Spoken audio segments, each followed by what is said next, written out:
انسانوں کو ایک ایسے آئیڈیل کی ضرورت ہے جو سب کی طبیعتوں پر فٹ بیٹھتا ہو۔ مثال کے طور پر اگر میں آپ کو کہوں، ہندوستانی لوگوں کی طبیعت الگ ہے، افریقہ والوں کی طبیعت الگ ہے، امریکنز کی طبیعت الگ ہے، مزاج میں فرق ہوتا ہے۔ اب ہندوستانی لوگوں کا کلچر، طبیعت، کھان پان، ہوا، موسم سب الگ ہے۔ اب وہ یہاں کسی کو فالو کریں گے تو اپنوں میں سے کسی ایک کو دیکھیں گے اور اس کو اپنا گائیڈ بھی سمجھیں گے، اپنا لیڈر سمجھیں گے، اور وہ ان کے لیے آئیڈیل بن سکتا ہے۔ لیکن ایک ہندوستانی امریکہ والوں کے لیے بھی آئیڈیل بن جائے، یہ مشکل ہے۔ ان کی طبیعتیں الگ ہیں، ان کا مزاج الگ ہے، ان کا کھانا پانی الگ ہے۔ یہ بہت مشکل ہوتا ہے کہ پوری دنیا میں مختلف قسم کے لوگ ہیں، رنگ و نسل الگ ہے، زبان و بیان الگ ہے، کھانا پانی اور موسم الگ ہے۔ افریقہ والوں کے لیے اگر کسی کو کھڑا کر دیا جائے کہ یہ تمہارا آئیڈیل ہے، تمہارا نمونہ عمل ہے، تم لوگ اس کے پیچھے چلو، تو ان کے لیے کوئی مسئلہ نہیں ہے، وہ اس کے پیچھے چلیں گے، کیونکہ اس کے کردار، اس کے اخلاق، اس کے کھانے پانی سب ان کے مزاج کے مطابق ہوں گے۔ اسی طرح ہمارے علاقے میں اگر کسی کو کہہ دیا جائے کہ فلاں عالم، تو آپ اس کے پیچھے چلیں گے، لیکن ایک جگہ کا دوسری جگہ کے لیے آئیڈیل بننا یہ بہت مشکل ہوتا ہے۔ دنیا میں اتنے مختلف لوگ ہیں، اتنی مختلف طبیعتیں، لیکن اب اندازہ کرو قرآن نے جب یہ کہا لَقَدْ كَانَ لَكُمْ فِي رَسُولِ اللَّهِ أُسْوَةٌ حَسَنَةٌ، اے لوگو تمہارے لیے اللہ کے رسول کی زندگی سب سے بہترین آئیڈیل ہے۔ اب اس میں نہ امریکہ والے، نہ افریقہ والے، نہ ہندوستان والے، نہ پاکستان والے، بلکہ کائنات میں جہاں جس طرح کا آدمی بس رہا ہے، جس رنگ و نسل کا، سب کے لیے رسول کی زندگی آئیڈیل ہے۔ وہ ایک ہی ذات ہے دنیا میں، ایک ہی ذات ہے۔ یہ میں چیلنج کے ساتھ کہہ سکتا ہوں کہ جس کو فالو کرنے پر کوئی بھی اعتراض نہیں کر سکتا۔ کالے لوگ، افریقہ والے لوگ، ہزار ان کی طبیعتیں الگ ہوں گی، لیکن میرے نبی کے پیچھے چلنے پر فخر محسوس کرتے ہیں۔ ہندوستانی لوگ، ہمارا کلچر الگ ہے، ہماری طبیعتیں الگ ہے، لیکن میرے مصطفیٰ کے قدموں پر نچھاور ہونے کو معراج سمجھتے ہیں۔ چاہے گورے لوگ ہوں، انگریز ہوں، جائیں آپ آسٹریلیا، امریکہ، UK وغیرہ، وہاں پر بھی بہت سارے مسلمان بستے ہیں، ان کا کلچر الگ ہے، لیکن جب میرے مصطفیٰ کی بات آتی ہے تو حضور کی اقتداء کرنے کو فخر محسوس کرتے ہیں۔ اللہ نے ایک ذات کو ایسا بنایا ہے جو پوری کائنات کے لیے آئیڈیل ہے۔ ہزار طبیعتیں الگ ہوں گی، لیکن میرے مصطفیٰ کی طبیعت اور ان کا مزاج سب کے لیے فٹ بیٹھتا ہے، سب کے لیے فٹ بیٹھتا ہے۔ اسی لیے رسول پاک کی زندگی کو اللہ تعالیٰ نے ایسا بنایا ہے کہ دنیا کے کسی بھی خطے کا آدمی ان کو دیکھ کر کے فالو کر سکتا ہے آسانی سے۔ باقی دوسرے کے لیے میں کوئی گارنٹی نہیں دے سکتا۔ حضور کی زندگی ایک ایسی ہے، وہ ایک ایسا نمونہ ہے۔ مجھے لے کے آؤ کسی بھی علاقے کا آدمی اور میں اسے بتا دوں کہ نبی پاک صلی اللہ تعالیٰ علیہ وسلم کی زندگی تیرے لیے بھی نمونہ عمل ہے، تو بھی حضور کی زندگی کو دیکھ کر کے اپنی مشکلیں، اپنے تکالیف آسان کر سکتا ہے۔ اس لیول کی تمام چیزیں میرے آقا صلی اللہ علیہ وسلم کو عطا کی گئی تھی۔ اسی لیے تو شاعر نے کہا حسن یوسف دم عیسیٰ ید بیضا داری، آنچے ہما خوباں دارند تو تنہا داری۔ اللہ کے نبیوں کو معجزے دیے گئے تھے نا۔ کسی کو کیا معجزہ؟ حضرت یوسف علیہ السلام کو حسن کا معجزہ دیا گیا ہے۔ وہ حسن ایسا تھا کہ لوگ دیکھتے ہی فدا ہو جاتے۔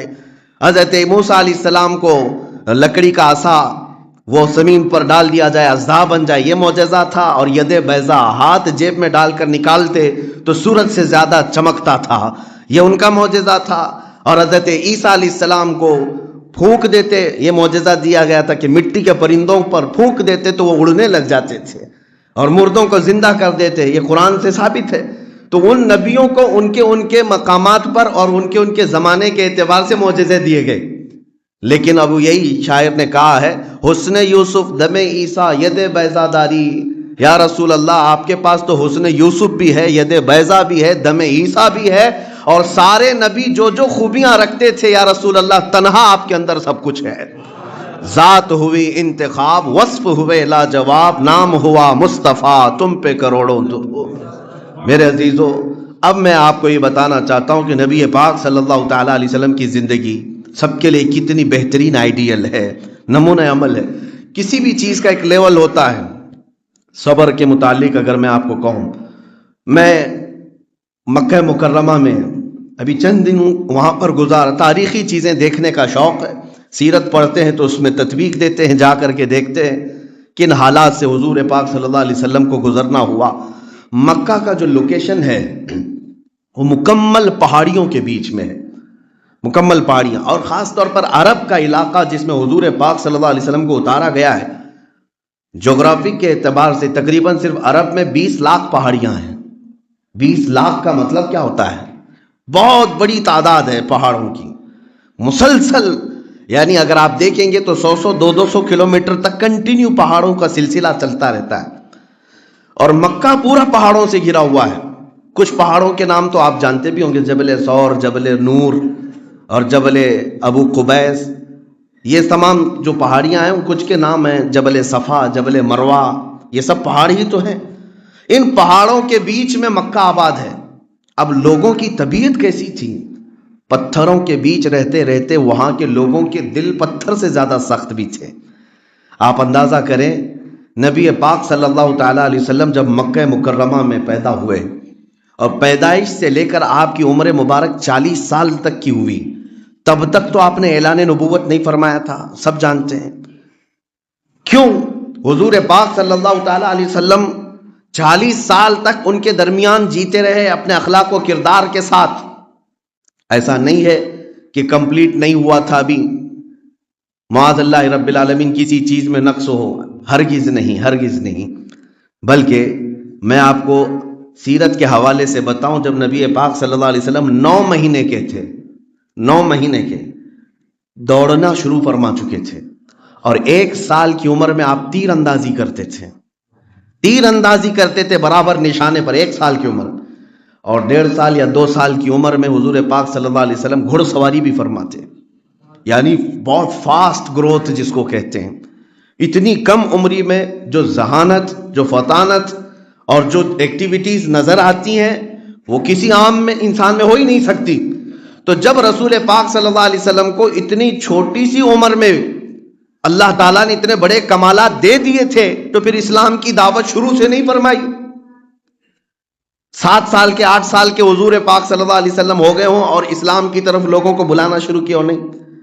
40 سال تک انتظار رہا ہے، 40 سال حضور نے ان کے درمیان گزارے۔ وجہ یہ تھی میرے عزیزوں، دل اتنے سخت تھے وہاں پر، دل اتنے سخت تھے، اور برسوں کے زنگ لگے ہوئے بتوں کی پوجا میں، بتوں کے پیچھے لگے ہوئے، بہت سارے برائیوں میں، اس قدر آپ سنتے ہیں نا خالی، لیکن کچھ طبیعتیں ایسی سخت ہوتی ہیں جو پتھر سے زیادہ سخت ہوتی ہیں۔ ان کے درمیان حضور مبعوث فرما ہوئے۔ اب 40 سال تک نبی پاک صلی اللہ علیہ وسلم اپنے اخلاق و کردار سے ان کے سامنے ساری شخصیت کو منواتے رہے، پیش فرماتے رہے۔ 40 سال کے بعد جو مکہ والے کوئی ایک بھی آپ کی طرف انگلی نہیں اٹھاتا تھا، آپ کے اخلاق پر، آپ کے کردار پر، آپ کی سچائی پر، آپ کی امانت پر ایک آدمی بھی بول نہیں سکتا تھا۔ اس کے باوجود جب آپ نے اسلام کی دعوت پیش کی تو مجھے بتاؤ، کیا جوک در جوک لوگ اسلام میں آ گئے؟ پورا مجمع، جس دن میرے آقا نے مکہ والوں کو بلایا تھا ایک میدان میں اور اعلان کیا تھا میں اللہ کا آخری نبی ہوں اور یہ دین اسلام ہے، یہ بتوں کی پوجا چھوڑ دو، معبودان باطل ہیں، جس نے تمہیں پیدا کیا اس کا سجدہ کرو۔ پورے مجمع میں لوگ ادھر ادھر کھجاتے ہوئے اٹھ گئے اور الٹی سیدھی باتیں کرتے چلے گئے۔ اس مجمع میں سوائے حیدر کرار علی مرتضیٰ کے کوئی نہیں تھا جو اسلام قبول کیا ہو۔ یعنی اس وقت تو آپ کی عمر مبارک 9 سال کی تھی حضرت علی کی۔ باقی مجمع میں اب میں آپ کو بتانا چاہتا ہوں کہ جس قوم کے سامنے حضور نے 40 سال اپنے اخلاق پیش کیے، اور اس کے بعد جبکہ ایک عیب کہیں کسی کے سامنے نہیں ہے یا کوئی انگلی نہیں اٹھا سکتا، اس کے باوجود کوئی ایک بھی دعوت قبول نہیں کرتا، تو اس کا مطلب دل کتنے سخت تھے، کس قدر سخت لوگ تھے۔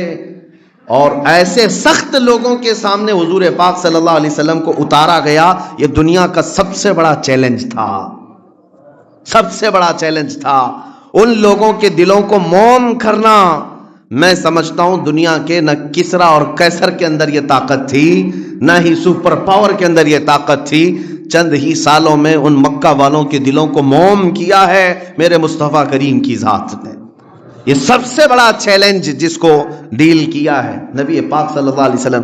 میاں آپ چھوٹے سے علاقے کو ڈیل کر کے بتا دیں, وہاں کے لوگوں کو منوا لیں, بہت مشکل مرحلہ ہوتا ہے. اور حضور پاک صلی اللہ علیہ وسلم, یہ بات میں کیوں کہہ رہا ہوں, حضور کی یہ تبلیغ اور یہ زندگی کی کیفیت ساری دنیا کے لیے آئیڈیل ہے, ساری دنیا کے لیے نمونہ عمل ہے. تم کتنے سخت لوگوں کے درمیان جیتے ہوں گے, مکہ کی طرح سخت دل لوگ تو ابھی ہیں نہیں تمہارے پاس.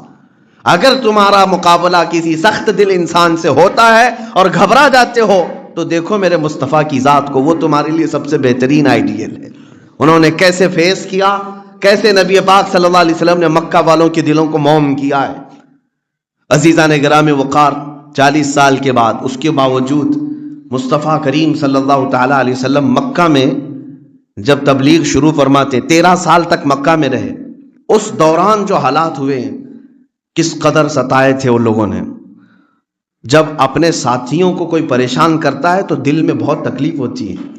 اگر آپ کی دوستی ہو کسی سے, آپ کے دوست کو پولیس گھسیٹتے ہوئے لے جائے, کیا آپ تماشا دیکھتے کھڑے رہیں گے؟ آپ بھی بہت بے چین ہو جائیں گے, بے قرار ہو جائیں گے. نبی پاک صلی اللہ تعالی علیہ وسلم کے اصحاب کے ساتھ جو مکہ والوں نے کیا, بہت دردناک کیفیت ہے. خالی ہم جو ہے واقعات صرف بیان کرتے ہیں, اگر ریئل میں محسوس کر کے دیکھیں تو آپ کو اندازہ ہوگا کہ حضور کے سامنے حضرت عمار بن یاسر کو اور ان کی ماں حضرت سیدہ سمیہ کو جب نیزہ مار کر کے شرمگاہ پر شہید کر دیا گیا, خاتون کو, اسلام کی پہلی خاتون ہے, نبی پاک صلی اللہ تعالی علیہ وسلم کے جانثار چند تھے, ان کو اس طرح مارا جا رہا تھا. حضرت بلال حبشی کے پیر میں رسی باندھ کر کے اوباش لڑکے پورے مکہ کی گلیوں میں کھینچتے تھے, ان کی پیٹھ چھل گئی تھی. اور میں نے آج بھی محسوس کیا ہے, حاجی جو ہمارے ساتھ جاتے ہیں 2 منٹ, صرف گن کر کے 2 منٹ میں کہتا ہوں, آج پکی سڑکیں بنی ہوئی ہیں, اپنی بس سے بغیر چپل کے صرف وہاں اتر کر کے دکھائیں دوپہر کے وقت, 48 ڈگری 50 ڈگری کی آج گرمی ہوتی وہاں پر. آپ 2 منٹ کھڑے ہو جائیں, میں بتا دوں گا آپ کے پیر پورے آبلے پڑ جائیں گے, چھالے پڑ جائیں گے. ہمارے خود پیروں میں جتنا تھوڑا بہت ہوگا, 1 منٹ بھی چھل لیے ہوں گے, پیروں کے اندر پورے چھالے پڑتے ہیں. اس قدر تپتی ہے آج بھی زمین, جبکہ آج سڑکیں بن گئی ہیں. اس وقت وہاں ریت ہوتی تھی, اور ریت آج بھی اس حالت میں ہے کہ آپ گوشت کو فائل پیپر میں ڈال کر کے اگر وہاں کی ریت میں رکھ دیں تو تھوڑی دیر میں پک کر کے باہر نکل جائے گا. آج کی بات کر رہا ہوں, اتنی گرم ریت ہوتی ہے کہ آپ کا گوشت بن جائے گا, پک جائے گا. اس ریت میں بلال حبشی کو ننگی پیٹھ سلایا جاتا تھا, ننگی پیٹھ سلایا جاتا تھا, جس کی وجہ سے ان کی پیٹھ کا گوشت گل چکا تھا. یہ حضور پاک صلی اللہ علیہ وسلم کے سامنے ہوتا تھا سب. حضور محسوس فرماتے تھے اپنے اصحاب کے. یہی تو کچھ صحابہ آ کر کے یہ پوچھ بھی لیے, کیا یا رسول اللہ ہم حق پر نہیں ہیں؟ حضور نے فرمایا کیوں نہیں, ہم حق پر ہیں. پھر کہا آپ کے اصحاب کو اتنی تکلیفیں دی جاتی, مدد کیوں نہیں آتی اللہ کی؟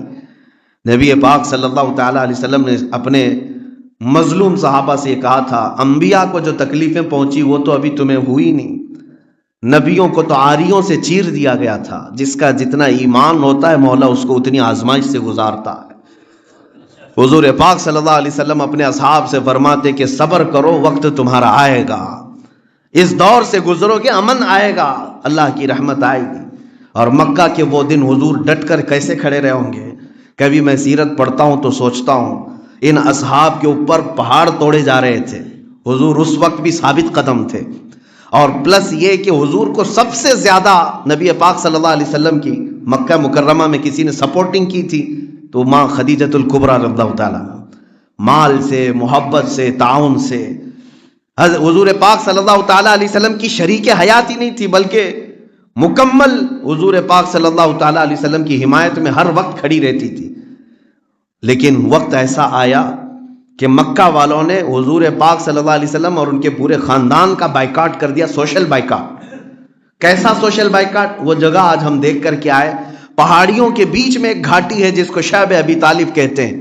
نبی پاک صلی اللہ علیہ وسلم اور ان کے خاندان کو اس گھاٹی کے اندر محصور کر دیا گیا کہ آپ لوگ اس کے باہر نہیں آئیں, اور کھانا پانی ساری چیزیں بند, کوئی باہر والا ادھر اندر نہ آئے, اندر والے باہر نہ جائیں, سلام کلام بات چیت پورے مکہ کے خاندانوں سے ان کی بند کر کے رکھ دی گئی، اور یہ 2 دن 4 دن کی نہیں، 3 سال تک کے لیے تھا۔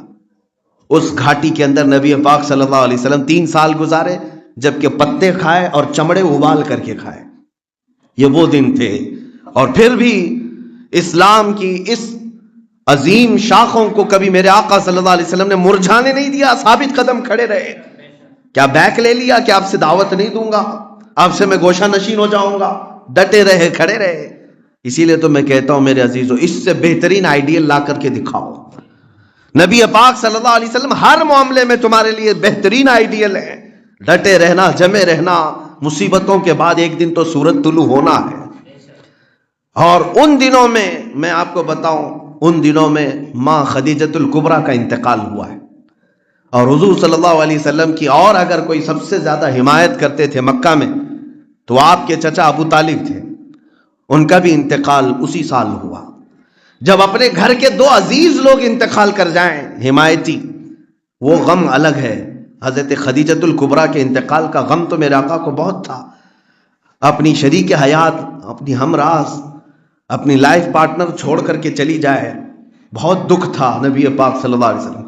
اور پلس مکہ والوں کا یہ ظلم محصور کر کے رکھا ہے، بائیکاٹ ہے، اور پھر صحابہ کی تکلیف الگ ہے، کس کس کو فیس کرے۔ ہر چیز میں میرے آقا صلی اللہ علیہ وسلم نے اعلاء کلمت الحق کو بلند رکھا۔ پھر وہ وقت آیا جب ہجرت کا دور ہوا، نبی پاک صلی اللہ علیہ وسلم حضرت ابوبکر کے ساتھ جو ہجرت فرمائے، کیا لے کر کے گئے تھے مکہ سے؟ گھر چھوڑنا معمولی بات نہیں ہے، ہجرت کرنا آپ اندازہ کر کے دیکھ لیجئے، اپنا آبائی وطن کوئی چھوڑنا پڑے، آپ کو اندازہ ہوگا کہ ہجرت کتنا سخت معاملہ ہوتا ہے۔ اپنا بچپن کا ماحول، اپنے رشتہ دار، اپنے ماں باپ، اپنے بہت سارے لوگوں کو چھوڑ کر کسی دوسرے وطن جانا ہو، بڑی آزمائش کا وقت ہوتا ہے۔ نبی پاک صلی اللہ علیہ وسلم اس ہجرت کے موقع پر بھی ثابت قدم مدینہ طیبہ پہنچے۔ اب میں آپ کو بتاتا ہوں اولاد کا غم کیا ہوتا ہے۔ اولاد کا غم، جو کہ آج باپ ہیں یا کوئی ماں ہے تو انہیں اندازہ ہوگا کہ بچوں کی تکلیف کس قدر اذیت ناک ہوتی ہے۔ میں محسوس کرتا ہوں کہ اگر ہمارے بچے کو ایک دن بخار بھی آ جائے تو رات بھر نیند نہیں آتی، اس کو تھپکیاں دیتے ہیں، کبھی ہوا دیتے ہیں، کبھی گولیاں دیتے ہیں، دوڑے دوڑے ڈاکٹر کے پاس لے کر کے بھاگتے پھرتے رہتے ہیں۔ ہم اپنی تکلیف تو سہ لیتے ہیں، لیکن اولاد کی بہت مشکل ہے۔ ہر باپ کی یہ اور ہر ماں کے اندر یہ محبت اللہ نے ڈال رکھی ہے۔ میرا چھوٹا سا بچہ تھا، انگلی اس کی کٹ گئی تھی دروازے میں، اور ڈاکٹر نے جب ٹاکے لگانے شروع کیے تو ایسا لگ رہا تھا پورے جسم میں ہمارے ٹاکے لگ رہے ہو۔ بچے کا رونا ہم سے برداشت نہیں ہو پاتا۔ یہ اولاد کی تکلیف، ہم اپنے بچوں کی انگلی کٹ جائے یہ برداشت نہیں کر پاتے۔ نبی رحمت صلی اللہ علیہ وسلم کی اولاد حضرت عبداللہ پیدا ہوئے ہیں، گود میں حضور کے کھیلے، اور اسی گود میں حضور کی انتقال کر گئے، اپنے ہاتھوں سے میرے آقا نے دفن کیا۔ دوسرے بیٹے حضرت قاسم پیدا ہوئے، نبی پاک کی گود میں کھیلے، انتقال کر گئے۔ میں صرف انگلی کٹنے کی بات نہیں کر رہا ہوں، دم توڑنے کی بات کر رہا ہوں۔ جب کسی کا بچہ اس کی آنکھوں کے سامنے انتقال کر جائے تو کتنا بڑا گہرا دکھ دے جاتا ہے بچہ۔ تیسرے بیٹے حضرت ابراہیم پیدا ہوئے ہیں، جن سے حضور کو بڑی الفت تھی، محبت تھی۔ 6 مہینے تک میرے آقا کی گود میں کھیلتے رہے، اور یہ وہ دور تھا جب امام حسین بھی پیدا ہوئے تھے۔ نبی پاک صلی اللہ علیہ وسلم امام حسین اور اپنے بیٹے حضرت ابراہیم دونوں کو گود میں بٹھاتے۔ پھر جبرائیل امین نے آ کر یہ بھی کہا، یا رسول اللہ صلی اللہ علیہ وسلم، ان دونوں میں سے ایک ہی کو آپ رکھ سکتے ہیں، اللہ کی منشا یہ ہے۔ نبی پاک صلی اللہ علیہ وسلم نے امام حسین کو رکھ لیا، اپنے بیٹے کو قربان کیا۔ دوسرے ہی دن حضرت ابراہیم کا انتقال ہوا۔ 3 دن تک حضور کی آنکھوں سے صرف آنسو بہتے تھے، آواز نہیں آتی تھی۔ صحابہ کہتے ہیں آنسو ٹپکتے رہتے تھے۔ اولاد کا غم کیا ہوتا ہے۔ 3 بیٹے انتقال کر گئے۔ حضور کی 4 بیٹیاں تھیں، حضرت زینب، حضرت رقیہ، حضرت ام کلثوم، حضرت فاطمہ، 4 بیٹیاں ہیں۔ میں آپ کو بتاؤں، یہ ہجرت کے بعد سب شادی شدہ ہو چکی تھیں۔ حضور پاک صلی اللہ علیہ وسلم جب مدینے آئے تو حضور پاک نے اپنی بڑی بیٹی کی شادی پہلے فرمائی تھی۔ حضرت زینب سفر کے دوران وہ اونٹ سے گر پڑی، حمل تھا اور حمل گر گیا، اور اسی زخم کے بعد چند دن بیمار ہوئیں، مدینہ طیبہ میں جوانی کے عالم میں بڑی بیٹی حضور کے انتقال کر گئی. نبی پاک صلی اللہ علیہ وسلم نے جنازہ پڑھایا. اپنی جوان بیٹی، شادی شدہ بیٹی، اس کو دفن کرنا کوئی باپ سمجھ سکتا ہے؟ حضور پاک صلی اللہ علیہ وسلم کی دوسری بیٹی حضرت رقیہ حضرت عثمان غنی کے نکاح میں دے دیا. بڑی خوش تھیں بہت. لیکن جس سال جنگ بدر ہوئی، دوسری ہجری، جنگ بدر کے لیے جب میرے آقا جا رہے تھے تو حضرت رقیہ بہت بیمار ہو گئی. جب اپنے بچے بیمار ہوں تو آپ سفر ملتوی کر دیں گے. میرا بیٹا بیمار ہے، میں اب آگے نہیں جاؤں گا. حضور جہاد پر جا رہے تھے اور بیٹی گھر میں بیمار ہے. نبی پاک صلی اللہ علیہ وسلم نے حضرت عثمان سے کہا، عثمان تم میری بیٹی رقیہ اور تمہاری زوجہ ہے، اس کی تیمارداری میں لگے رہو، بدر کے صحابہ میں تمہارا بھی حصہ رکھا جائے گا. حضرت عثمان بدر میں نہیں گئے، ان کی تیمارداری میں لگے رہے. جب نبی پاک صلی اللہ علیہ وسلم بدر کے مقام پر چین لڑائی کے وقت مدینے سے خبر آئی کہ حضرت رقیہ کا انتقال ہو گیا. حضور کی یہ دوسری بیٹی کا انتقال ہے، جن کے جنازے میں میرے آقا شریک نہیں ہو سکے، وہ بدر میں موجود رہے. مجھے بتاؤ میرے عزیزوں، کون ہے یہ جو برداشت کر سکتا ہے؟ تیسری بیٹی حضرت ام کلثوم تھی. جب واپس مدینے تشریف لائے تو ان کا نکاح میرے آقا صلی اللہ علیہ وسلم نے حضرت عثمان سے کر دیا. حضرت ام کلثوم یہ دوسری بیٹی تھیں، لیکن زندگی وفا نہ کر سکی. چند ہی سالوں کے بعد حضرت ام کلثوم کی بھی آخری وقت آ گئے اور نبی پاک صلی اللہ علیہ وسلم کی آنکھوں کے سامنے ان کی روح نکلی. 3 بیٹے اپنے ہاتھوں سے دفن کرنا، 3 جوان بیٹیوں کو، شادی شدہ بیٹیوں کو دفن کرنا، کسی باپ سے پوچھ لیں. اسی لیے میں کہتا ہوں اس سے بڑا آئیڈیل دنیا میں تمہارے پاس ہو ہی نہیں سکتا. صبر کے معاملات میں اگر دیکھنا ہو تو لاؤ، میں چیلنج کرتا ہوں، کوئی ہے؟ اب بات یہ ہے کہ آخری بیٹی سیدہ کائنات فاطمہ الزہرا سلام اللہ علیہا حضور کی حیات میں صرف وہ تنہا باقی رہی تھی نبی پاک صلی اللہ علیہ وسلم کے. اور حضور پاک صلی اللہ تعالی علیہ وسلم کے 6 اولاد دفن کرنے کے بعد کبھی میرے آقا صلی اللہ تعالی علیہ وسلم کی زبان سے نکلا ہو کہ اے رب ذوالجلال میرے گھر کی ساری اولاد ختم ہو گئی؟ نہیں، بلکہ ایک بار بھی حضور پاک صلی اللہ تعالی علیہ وسلم نے اپنے اولاد کی موت یا ان کے دفن، ان کے کفن کی شکایت رب ذوالجلال کی بارگاہ میں کبھی نہیں کی. حتیٰ کہ میں آپ کو وہ جملہ بتا دوں، جب طائف کے میدان میں حضور پاک صلی اللہ علیہ وسلم پر کفار نے نوکیلے پتھر پھینکے تھے جو پیشانی مبارکہ پر لگے تو خون اتنا بہا تھا کہ حضور کے نالین میں آ کر جم گیا تھا. حضور پاک صلی اللہ علیہ وسلم اس وقت میرے آقا کے ساتھ زید بن حارثہ حضور کے غلام اور حضور کے خاص صحابی، منہ بولے بیٹے، وہ ساتھ میں تھے. حضور پاک صلی اللہ علیہ وسلم کی اس کیفیت کو دیکھ کر کے وہ کہتے ہیں اتنی گھبراہٹ ہوتی تھی، کبھی ادھر سے پتھر آتا، کبھی ادھر سے پتھر، کبھی ادھر سے. وہ ایک صحابی بچانا چاہتے ہر جگہ سے، لیکن پتھر تو گرے. اس کے بعد حضرت زید کہتے ہیں جب میں میرے آقا کے نالین پاک نکال رہا تھا تو خون سے چپک گئے تھے دھونے کے لیے. اس وقت حضرت زید بن حارثہ کہتے ہیں ایک دعا میرے آقا نے کی تھی اللہ کی بارگاہ میں سنتا ہوں تو رونگٹے کانپ جاتے. رب تعالیٰ کی بارگاہ میں کہتے ہیں اے اللہ جو شکایت ہے میری یا جو کچھ بھی معاملہ ہے میں تیرے علاوہ کس کے پاس کروں؟ اور پھر کہتے ہیں اے رب ذوالجلال یہ میری کمزوری ہے کہ میں ان تک یہ تمام معاملات کو پہنچا نہ سکا.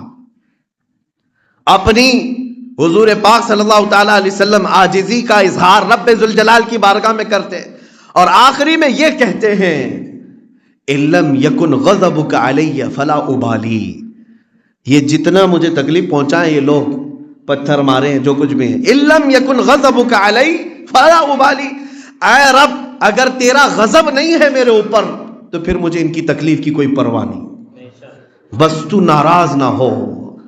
اتنی تکلیفیں اٹھانے کے بعد اللہ کی بارگاہ میں یہ کہیں کہ مولا اگر تو ناراض نہیں ہے تو مجھے ان کی تکلیف کی پرواہ نہیں ہے. یہ کمال کی استقامت، یہ کمال درجے کی ثابت قدمی ہے. اسی لیے قرآن نے کہا لَقَدْ كَانَ لَكُمْ فِي رَسُولِ اللَّهِ أُسْوَةٌ حَسَنَةٌ. اے لوگوں بے شک تمہارے لیے رسول کی زندگی سب سے بہترین آئیڈیل ہے، سب سے بہترین نمونہ ہے. میں یہ بھی جانتا ہوں ساتھیوں کو کھونا کتنا بڑا مسئلہ ہوتا ہے. آپ ایک تنظیم چلاتے ہو تحریک چلاتے ہو یا آپ ایک کمیٹی چلاتے ہو، کمیٹی میں مشکل سے 10-11 لوگ ہوتے ہیں، کبھی 20-25 ہوں گے، اور اس میں سے 4 لوگ ایک ساتھ مر جائیں، ختم ہو جائیں، پھر دیکھنا کمیٹی کی حالت کیا ہو جاتی ہے۔ ایسا سوگ کا ماحول آ جائے گا، خزاں کا موسم چل پڑے گا۔ اگر کوئی تنظیم یا کوئی تحریک چل رہی ہے، اس کے مین ارکان اگر اچانک انتقال کر جائیں تو وہ ٹھپ پڑ جائے گی، رک جائے گی۔ آپ کو پتا ہے مدینہ طیبہ سے جب میرے آقا صلی اللہ علیہ وسلم احد کے میدان میں گئے تھے، احد کی لڑائی ایسی سخت ہو چکی تھی، احد کی لڑائی، اس میں نبی پاک صلی اللہ علیہ وسلم کے سب سے عزیز ترین صحابہ 70 کے قریب شہید ہو چکے تھے، اور وہ ٹاپ لیول کے صحابہ تھے، جس میں حضرت امیر حمزہ ہے جو حضور کے باڈی گارڈ کی طرح رہتے ہیں، ہمیشہ حضور کے دفاع میں کھڑے رہنے والے صحابی، سگے چچا، حضور کی آنکھوں کے سامنے ان کے سینے پر نیزہ مارا گیا جو ان کی پیٹھ سے نکلا، اور ان کے سینے کو چیر کر کے ان کا کلیجہ چبایا گیا تھا۔ عبداللہ بن جہش، حضور پاک صلی اللہ علیہ وسلم کے چہیتے صحابی، جنگ بدر، جنگ احد میں جن کے جسم کے 80 ٹکڑے کر دیے گئے تھے، اور ایک ایک ٹکڑے کو سوئی میں پرو کر کے ہار بنا کر کے کافروں نے پہنا تھا۔ اسی جنگ میں حضرت مصعب بن عمیر جو رسول اللہ صلی اللہ علیہ وسلم کے سفیر تھے، ترجمان، ایمبیسیڈر، بادشاہوں تک اسلام کی تبلیغ پہنچانے والا کام کرتے تھے، وہ شہید ہوئے تھے۔ مین ارکان حضرت سعد ابن ربی جو حضور صلی اللہ تعالی علیہ وسلم کے قریبی صحابی، حضور پاک ہر وقت ان کو پکارا کرتے تھے۔ انس بن نذیر جو رازوں کے مالک تھے، حضور پاک صلی اللہ علیہ وسلم کی رازوں کے امین تھے، وہ شہید ہوئے۔ وہ ایسے شہید ہوئے تھے کہ ان کی انگلی کے علاوہ ان کا جسم کا کوئی حصہ ہی نہیں ملا، صرف انگلی، شہادت کی انگلی کی پور، وہ بھی ان کی بہن نے دیکھ کر کے پہچانا کہ یہ میرے بھائی انس بن نذیر کی انگلی ہے، باقی تو جسم ملا نہیں۔ حضور پاک صلی اللہ علیہ وسلم کے وہ قریب ترین ساتھی 70 کے قریب ایک وقت میں وفات پا گئے ہو۔ میرے عزیزو، اگر اسلام اتنا ہلکا ہوتا تو احد کے وقت ہی رک گیا ہوتا، احد کے وقت ہی ٹھپ پڑ جانا تھا۔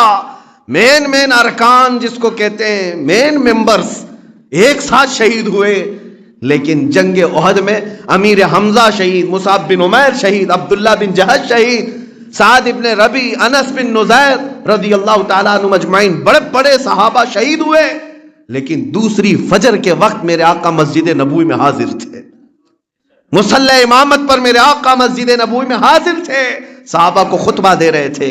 یہ اسلام نہ کبھی رکا ہے نہ رکے گا۔ میرے عزیزو، اس لیے میں کہتا ہوں آفات ناگہانی آج جو ہمارے حالات کو جھنجھوڑ رہے ہیں، گھبرانے کی ضرورت نہیں، نہ گھبراؤ مسلمانوں، ابھی خدا کی شان باقی ہے، ابھی قرآن زندہ ہے اور اسلام باقی ہے، اور انشاءاللہ العزیز کچھ نہیں ہوگا۔ اسلام تیری نبض نہ ڈوبے گی، حشر تک تیری رگوں میں رواں خون ہے 4 یار کا، تیری رگوں میں رواں خون ہے 4 یار کا۔ اسلام نے بہت سارے مراحل دیکھے ہیں، اور اسی لیے شاعر نے بالکل برحق کہا تھا، اسلام زندہ ہوتا ہے ہر کربلا کے بعد، اسلام زندہ ہوتا ہے ہر کربلا کے بعد۔ قربانیاں دینی ہوں گی، ان مصائب کا سامنا کرنا ہوگا۔